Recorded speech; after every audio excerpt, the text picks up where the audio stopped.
السلام علیکم۔ شروع کرتا ہوں اللہ کے نام سے جو نہایت مہربان اور رحم کرنے والا ہے۔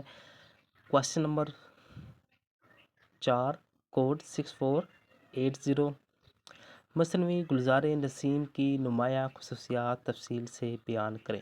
مصنوعی گلزار نسیم گلزار نسیم اردو ادب کی ایک مشہور مصنوعی ہے جسے پنڈت دیا شنکر نسیم نے 19ویں صدی میں تخلیق کیا۔ یہ مصنوعی اپنی خوبصورت شاعری اور دلکش انداز و بیان اور منفرد خصوصیات کی بنیاد پر اردو ادب میں ایک نمایاں مقام رکھتی ہے۔ اس کی نمایاں خصوصیات درج ذیل ہے۔ نمبر 1، قصے کی بنیاد۔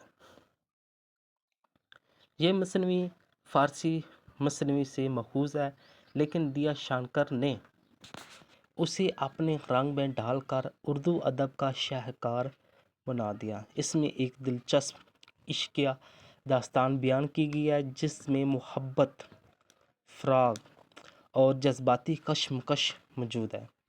نمبر 2، سادہ اور دلکش انداز و بیان۔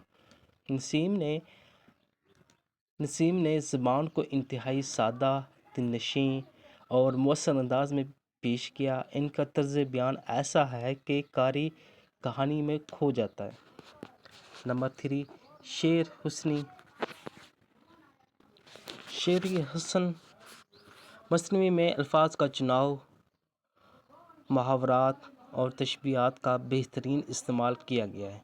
اشعار میں روانی اور موسیقیت پائی جاتی ہے جو قاری کو محصور کر دیتی ہے۔ نمبر 4، جذبات نگاری۔ شاعر نے انسانی جذبات، خاص طور پر محبت اور جدائی کے احساسات کو نہایت خوبصورتی سے بیان کیا ہے۔ عشق کے جذبات کو فطری انداز میں پیش کرنا اس مصنوعی کی بڑی خوبی ہے۔ 5واں اس میں پوائنٹ آتا ہے منظر نگاری۔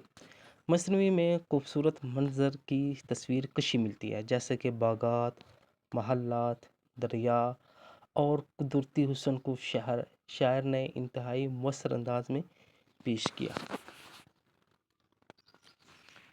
6واں پوائنٹ اس میں آتا ہے کردار نگاری۔ اس مصنوعی میں کرداروں کو بڑی مہارت سے تخلیق کیا گیا۔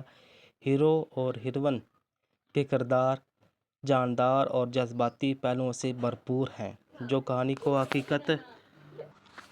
حقیقت کے قریب لے آتے ہیں۔ 7واں پوائنٹ ہے اخلاقی پہلو۔ مصنوعی میں نیکی، محبت، وفاداری، ایثار اور سچائی جیسے اخلاقی اصولوں کو نمایاں کیا گیا ہے، جس سے یہ صرف ایک عشقیہ داستان نہیں بلکہ ایک اصلاحی اور نصیحتی رنگ میں بھی اختیار کر لیتی ہے۔ 8واں پوائنٹ ہے فارسی اور عربی الفاظ کا امتزاج۔